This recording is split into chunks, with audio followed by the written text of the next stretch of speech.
Welcome to the program. I'm Jeff Schechtman. The history of political parties in America has been a small c conservative one. We can mark on one hand, really, the number of times that parties have profoundly shifted in their fundamental ideas and players. In modern times, the Republicans went through an upheaval in 1964 with the Goldwater nomination. From 1968 through 1972, the Democrats went through their time in the wilderness. But each time, if you drill down, there were core values and ideas that remained constant. Today, amidst the Trump era, the Republican Party has totally transformed. The party of Gerald Ford, George Bush, Mitt Romney, and John Boehner is now the party of Marjorie Taylor Greene, Paul Gosar, Kerry Lake, and Kevin McCarthy. Where once marginal tax rates and less government was the engine that drove the party, today it's driven by a MAGA movement that seems to want to turn back every aspect of liberal society, from the Enlightenment to the present. A kind of counter-revolutionary force that seems to want to actually harness the power of government to defend what they see as the nation's traditions, now under siege by liberalism, globalization, and corporations. And to do it in a way that weaponizes meanness, truculence, and violence as a legitimate instrument of policy. While January 6th was perhaps the current apogee, the players in the current election cycle show that we're not done yet.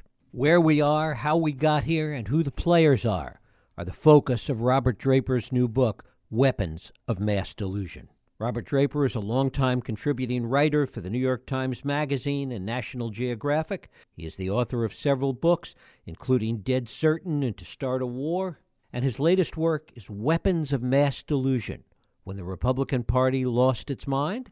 It is my pleasure to welcome Robert Draper here to the Who, What, Why podcast. Robert, thanks so much for joining us. It's truly my pleasure. Thanks for having me back, Jeff. Well, it's great to have you back. The change in the GOP that we see today certainly didn't happen overnight. It's been seemingly going on for a long time with the rise of right-wing talk radio and Fox and the Tea Party movement back in the early 2000s.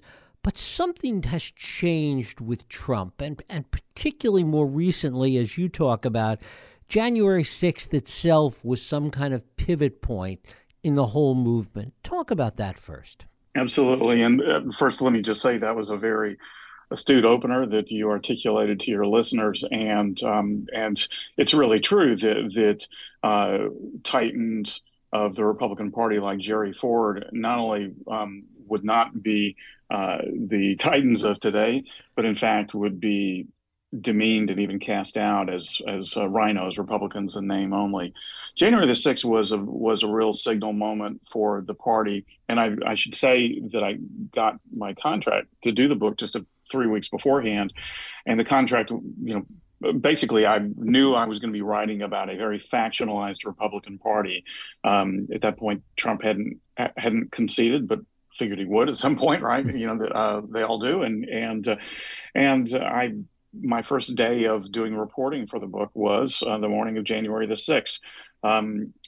What occurred that day was really seismic, and I think most reasonable folks would have come away from that horrific experience, whether at close range like I witnessed it or just watching it and hearing about it on TV, they would have come away with the view that, well, the Republican Party has really got some work to do because it was members of their party who egged on this riotous mob, and surely they will do everything they can to divest themselves of the elements that gave rise to the insurrection and to turn away from Trump once and for all. That, of course, as we know now, is not what happened.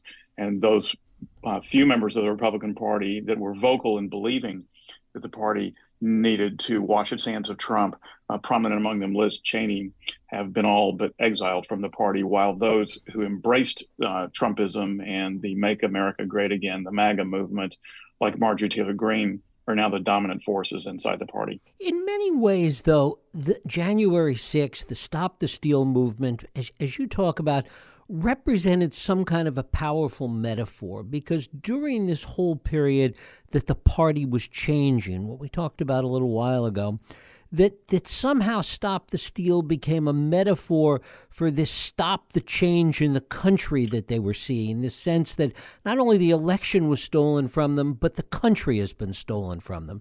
I could not agree with you more that stop the steal and the very notion that the 2020 election had been stolen was the apotheosis of a long-standing view among millions of principally non-educated, non-college educated whites who believed that America as they knew it was being taken away from them bit by bit. And so the idea of a presidential election in which their beloved leader, Donald Trump, was defeated fair and square, but in their view had been stolen, was a powerful metaphor, as you're saying, because it really represented not only how things have been taken away from them over time, culturally, economically, and in other ways, but also it represented for them how the people who were doing the taking were incorrigibly evil and would stop at nothing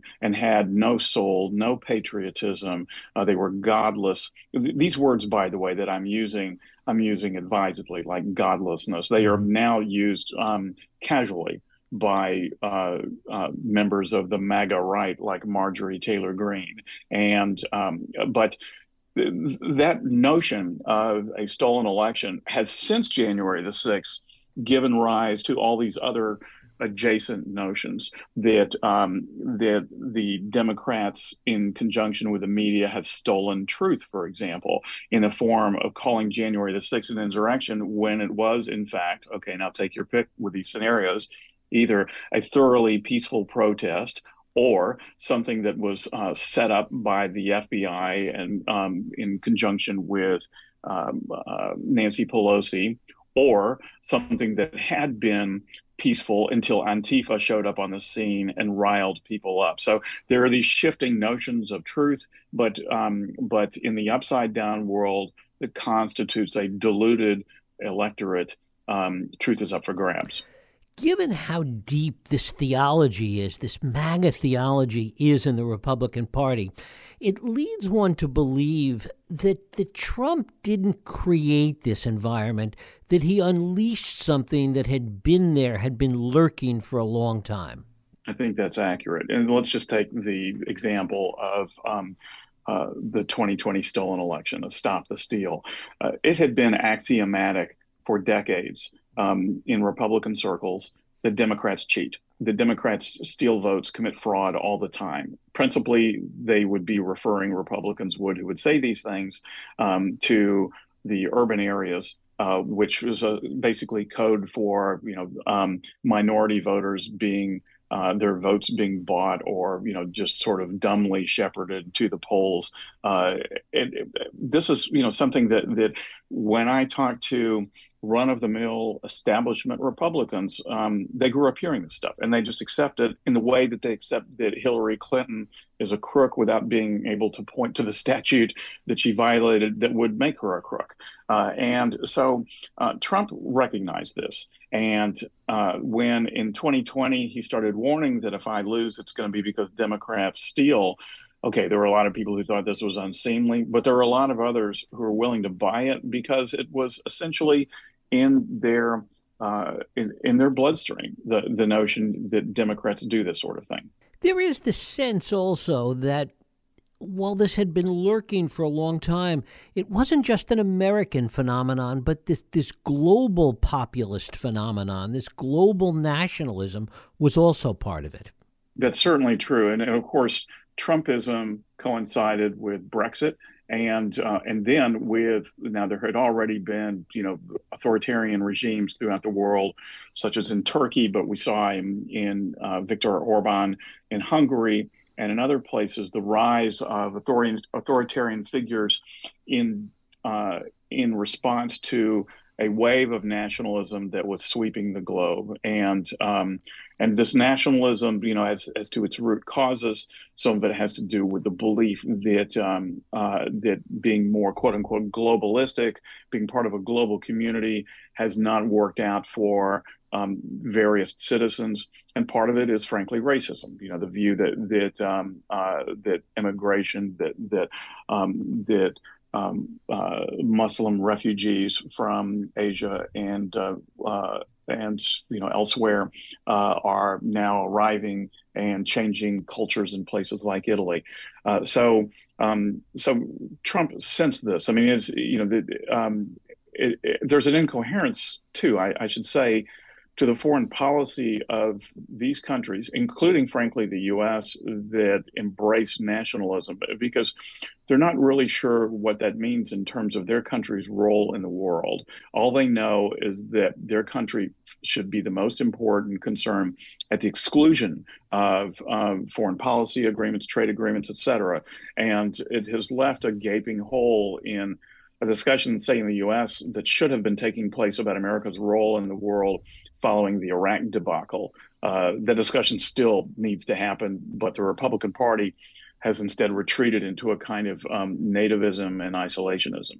The other part of Stop the Steal, in addition to this metaphor that we talked about before, there's always the talk that somehow it represents some anti-democratic force. But in fact, that anti-democratic force is baked into this MAGA theology. You talk about several stories where you hear from some of these MAGA people the idea that democracy is antithetical to what they think needs to happen to the country. Well, and I think that for them, the ultimate proof of that came in the form of January the 6th. They believed that the election had been stolen, that a democratic election had been undermined by malevolent actors on the left. And January the 6th was going to be the moment where that was corrected. And in fact, Trump, in his speech at the Ellipse on January the 6th, used the word democracy 3 times, saying we need to save our democracy. Well, in the eyes of the MAGA constituents, that did not occur. The peaceful transfer of power was disrupted, but was not reversed on that day. And henceforth, you now hear MAGA constituents, and I've, in my reporting, encountered many of them, who view democracy as something that's been weaponized against them. And some of them have taken pains to say, and I illustrate this particularly in a story I did for the New York Times Magazine while doing my reporting, focusing on the Republican Party of Arizona. You hear them say that we're not a republic, we're not a democracy, we're a republic. And it's not that they were making some fine academic point. They were instead basically calling attention to their distrust of and even loathing of democracy as they now know it. For them, democracy means mob rule. It means 50% plus 1 equals you can take everything away from me. Again, it represents forfeiture. And for people who no longer, who feel like they've been losing all too often after winning for so very long, and now feel like anything that looks like loss must be theft or must be part of this dirty word that democracy has become. Does history give us any guide that you've seen anywhere along the way where the fringes of a political party, the fringes of a political movement have become so ingrained in the mainstream of that movement? Well, I mean, sure, obviously, and I hate to bring it up, and I'm not, suggesting that where Germany was in the 1930s, but certainly, what Hitler's, National Socialism movement was a fringe movement that slowly but surely took over the sentiment of Germans who felt wronged by the outcome of World War I and the Treaty of Versailles, and were looking for someone to blame, while at the same time being very responsive to any assertion that their country was first among equals, a great country, and indeed a world power. And my grandfather, who was Leon Jaworski, the Watergate special prosecutor, was earlier a prosecutor of the first Nazi war crimes trials in Dachau. He wrote a book about this experience called After 15 Years. And the basic message of the book was, after 15 years of prosecuting this, I'm here to tell you in 1960 that what I witnessed in Germany can happen elsewhere, and certainly in America, as long as you have these sort of credulous electorate yearning for meaning, yearning for someone to blame, and a demagogue who is willing to play to those base instincts. And all of this gets put on steroids in this day and age with 24-hour news cycles, social media, and the ability of people like Trump and Kari Lake and others to manipulate the media in modern ways that make all of this even more dangerous, it seems. I think that's correct. And of course, it coincides with a steady erosion of trust in the major American institutions, government, big tech, education, but also the media. And so the journalists like myself are held by the public in fairly low regard these days, and particularly amongst conservatives. And to them, the belief that they were lied to by the mainstream media in things like what Trump refers to as the Russia collusion hoax has then opened them up, made them susceptible to believing alternative forms of media, which, to take an extreme example, can come in the form of the QAnon conspiracy theory, and to take, in a somewhat lesser extreme, to these propaganda outlets for the MAGA movement, like One American News and Newsmax and Real America's Voice, Breitbart, to name just a few. These are not true media outlets. I mean, they have media credentials, but they are essentially propaganda outlets for Trump, and yet they provide the quote unquote facts that that listeners and readers in that movement want to hear. So they believe what they wish to believe, and in turn disbelieve everything that the mainstream media says. And then, of course, the overlay, which you write about extensively in Weapons of Mass Delusion, are the people like Marjorie Taylor Greene who are experts at weaponizing this. That's right. And so there are two things working here, Jeff. I mean, one is that people like Greene truly believe, that Trump is a great president, that Trump has been victimized by the left in collusion with the mainstream media, and people like Greene truly believe that we are in an existential situation in this American moment. They believe those things, but they also recognize that to trumpet those beliefs in the most extreme, shrill, and hateful way possible is the way to get attention. And we have today what's referred to as the attention economy in the form of social media, where a person like Marjorie Taylor Greene is incentivized to say really hateful and really nutty things. It's incentivized in the form of online donations, in terms of social media platform growth, and in terms of the red carpet that is rolled out to people like Greene from the right-wing media ecosystem for being the loudest, most obnoxious voice in the room. So they believe this stuff, but they also know that what they're doing is incentivized.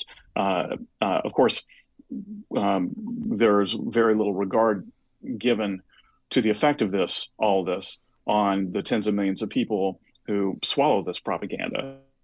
And it's really the people who are deluded en masse that form the basis of my book, and frankly are central as a matter of concern to me. And in all likelihood, these are going to be central players in the upcoming Congress post-election. People like Marjorie Taylor Greene and Lauren Boebert and some of the others that you talked to. Mm-hmm. For sure. And the reason for that, simply stated, Jeff, is that the MAGA movement is basically the Republican base. I don't mean to say that all or even most Republicans are hardcore Trump supporters, but enough of them are, and they're very, very motivated, and they show up at primaries, and they make telephone calls, and they issue donations. And Kevin McCarthy, the Republican House Minority Leader, is well aware of all of that. He is of the belief that the Republican Party cannot win if Donald Trump's faithful do not turn out in force for the Republican Party. So he has to genuflect, in his view, to them and to the proximate warriors of the Trump movement. And those proximate warriors are indeed Marjorie Taylor Greene and Lauren Boebert and Paul Gosar and Matt Gaetz and others of that stripe. And I guess the question, and I know you've been asked this before, is how all this plays out. I mean, does it generate a civil war? Does it collapse of its own weight? Does it just tire out, flame out at some point? Well, for there to be an intramural civil war, a civil war within the party, both sides have to fight. And right now, I don't see a whole lot of evidence, Jeff, that the kind of mainstream establishment Republicans have any appetite for that fight. Instead, they've kind of gone to ground. They're afraid that if they challenge, with a few pointed exceptions, but for the most part, they're afraid to challenge the Marjorie Taylor Greenes because they're afraid they'll get primaried. And if they get primaried by a more MAGA type candidate, they're likely to lose. The argument these establishment Republicans often make then is like, I'm not going to, look, not only do I not want to lose my job, you don't want me to lose my job. And so you'll thank me later that I, as an adult in the room, quote unquote, am sort of going to ground. But it does beg the question, Jeff, then absent a fight, absent a civil war within the party, how does the MAGA movement dissipate? I guess one possibility is that they become so extreme and that they sort of like somehow become a fire that consumes itself. But I think that the likelier scenario is that this movement dies out only once they take charge and proceed to lose election cycle after election cycle because of their venality or their incompetence. And I think it's going to require losing not once, but several times. Once, obviously, we know they'll just say it was stolen from them, but only when Americans as a body politic reject wholesale the MAGA movement will it perhaps finally be defeated. I mean, the lack of the internal pushback to any of this is evidenced. It's evidenced by McCarthy, but also in the conversations you have with Patrick McHenry. Mm-hmm. Right. Yeah. McHenry is, I think, a classic sort of adult in the room, establishment conservative, definitely a conservative. I mean, and yet I say definitely. The truth is conservatism these days is just simply defined by how supportive you are of Trump. And McHenry, who finds Trump distasteful on multiple levels, nonetheless doesn't come out and say that, doesn't come out and say we would do well to turn away from Trump once and for all, but just changes the subject instead. McHenry was presented by Kevin McCarthy with the opportunity to run for a majority whip should the Republicans take back the House. And McHenry basically said, no, thanks. I do not want to be the guy who's trying to herd the cats, as it were, trying to count votes when the votes include, these people who now have major leverage and loud voices, even if they're in the minority, like Greene and Boebert and Gaetz. I'd rather be chairman of the Financial Services Committee. And so, and McHenry is someone widely respected by people on the other side of the aisle who nonetheless are chagrined to see that McHenry won't stand up and fight these sort of MAGA Republicans. And McHenry's theory is, well, eventually it's not so much that they'll go away, but they will just be layered over in a kind of stratigraphy, of the Republican Party, that they'll and the party will abide them, and they'll ultimately cease to have a major voice. I think that there, however, as we've been discussing, no real historical parallels in America for what the MAGA movement is, and thus I'm not sure that these other antecedents really apply to this situation.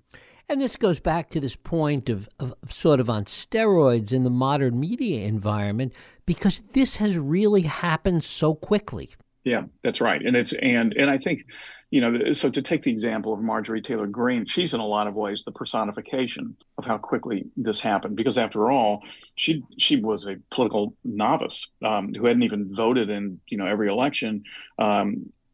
And decided in May of 2019 to file to run for Congress.